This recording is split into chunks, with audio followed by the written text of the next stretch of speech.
What's up, YouTube? So I know it's been a while since I made a video, so I figured it was time. Just out here playing in my workshop, took a break. Figured I'd put out a little video for y'all, let you know what I'm up to. So just playing in the workshop. I put on the shark movie. This has the dude from Jaws, the old captain. And I guess he did such a good job in Jaws that they put him in another great white shark movie. So this girl, she's not gonna get it. Already one dude got it. No, she didn't get it. Hey, look, it's a Mako. That's like my Mako. What's wrong with you guys? Y'all must break my Far out. They got my boat in here. So I've been busy. I enrolled in the Long Beach City College welding program. I also enrolled in their metal fabrication program, and I have a degree now in welding technology. I also picked up every TIG certification that they offer, along with the GMAW certification they offer, which basically consists of MIG and flux core. This is my big MIG box that I use for frames and suspension, tire racks, bumpers for Jeeps. This up on top is my sheet metal box. It has loaded with 025 wire, and I'm using this for all my hot rod projects, you know, welding floor pans. I did the quarter panels, roofs, trunks, basically all the hot rod sheet metal. I've been using this one, so pretty stoked with those. They do the job. This is my TIG box that I picked up, thinking I was going to build some Harley stuff, but the hot rods took over. So I've been using this basically for artwork. I'll get into that in a minute. I also picked up the Lincoln plasma cutter, and that thing's been a tool, you know. It's been putting in work. Currently, I'm building a stainless steel sculpture, and this is the Sondler stainless steel wolf head. It's made from 035 stainless steel, and that basically equates to about 23 gauge stainless steel. It's a little bit thicker than razor blades, basically like welding razor blades together. So according to most consensus, since it's 035, you run the run the TIG box at 35 amps. I'm using 32 to 35 depending on the joint. You know, inside corners I run a little cooler.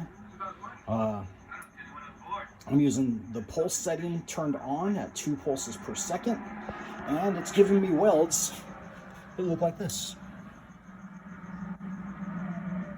And then I'm going and grinding them, and I'm gonna polish them, make it look, and it's turning like this. We'll see how good I can polish it with the polishing kit that I got for this die grinder.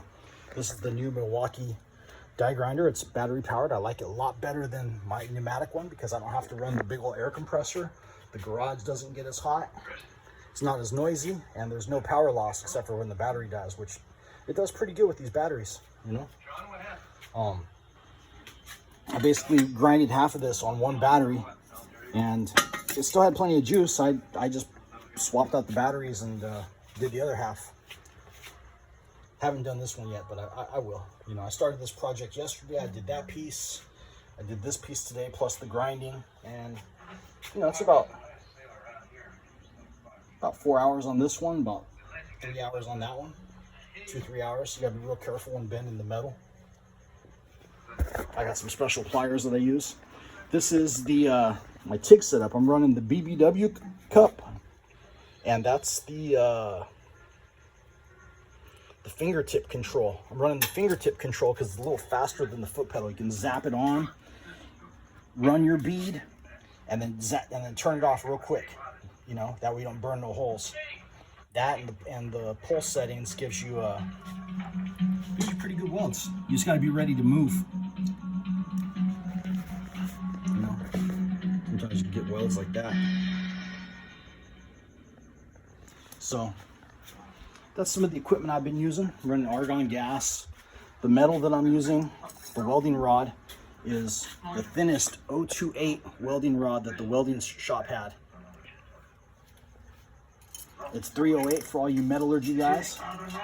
And let me show you my welding table that I came up with. This is I was gonna buy the one from Harbor Freight with all the holes in it, but it was kind of small. So I picked this up. I went to the welding store, and I bought a 1/4-inch plate, some 1-inch tubing that I welded a little frame, and it fits right over my Matco welding cart, or my Mac Tools welding cart that I've had forever. And it's not welded on, so I can easily take this off, store it over in that crack, store the welding top on in that crack right there. And I still have my cool tool cart if I got to go work on something in the driveway.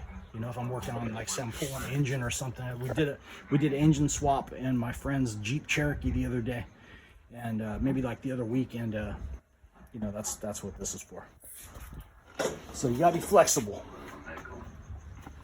Now, in welding school, they taught us whenever we dip our tungstens to you know, if you dip it, stop welding, change it out. You know, it takes some discipline. So basically, that's as dirty as you want your tungstens to get. That one, I think I dipped it. This one, I think I hit it with the welding rod. And so whenever that happens, you got to clean them. So in school, they had a belt sander. So I found this one at Harbor Freight. It was on sale for $45, so I bought it. Use that to clean this tungsten. I think they're like $50 regular, or $60, something like that, regular.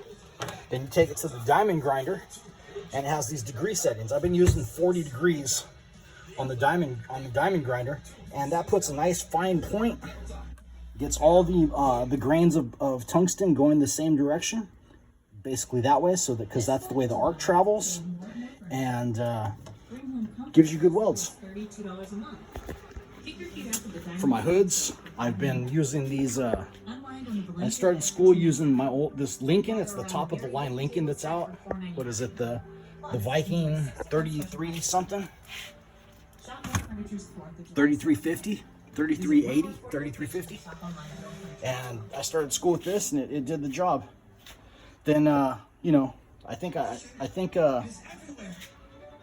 wanted to upgrade, so I went with this Sentinel A60, and the optics are a little bit different. They both have the same viewing screen, but for some reason this one is wider, so I can see what both hands are doing a little bit better, and this one's more top and bottom, which, you know, is good for MIG. So I can almost say that this is my MIG helmet, and that's my my TIG helmet.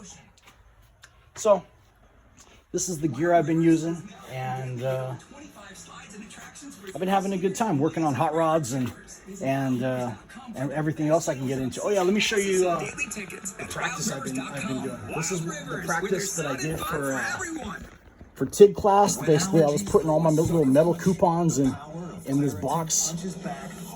I made 2 boxes for different coupons, stainless steel and aluminum, which is what I was mostly trained in, and, you know, welded on regular steel, piece of cake. And then I painted them so I could see what different combinations of paints look like.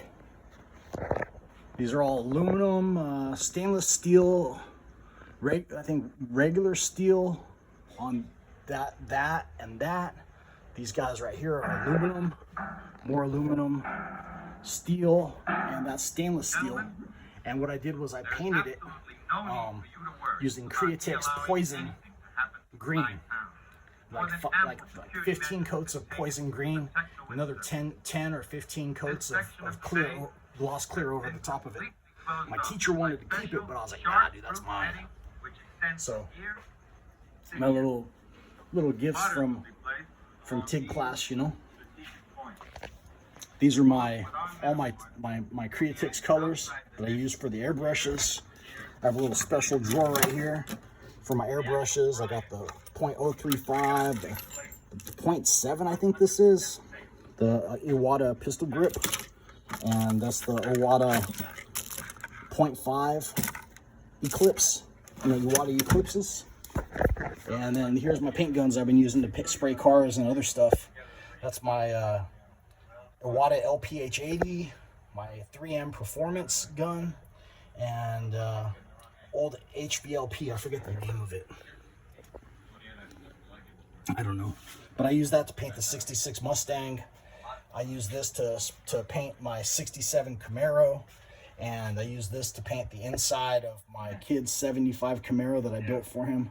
And yeah, I've been having a lot of fun. I got a bunch of Tamco paints, and I'm starting to get more into House of Color paints, but it's expensive. So I bought the Tamco to learn, but I think I'm getting the hang of it. So probably gonna switch to House of Color and, you know, spray some good high end top quality paint. So this is what I've been up to. I'll let you guys know about my hot rod projects. I'll show them to you guys, and I'm gonna finish watching the shark movie. This one's called The Last Shark. It's 81. It's with this cat, and we'll see if it's any good. I've never heard of it before just now. So anyways, I hope you guys are cool. Take care of yourself, and I'll catch y'all on the next one.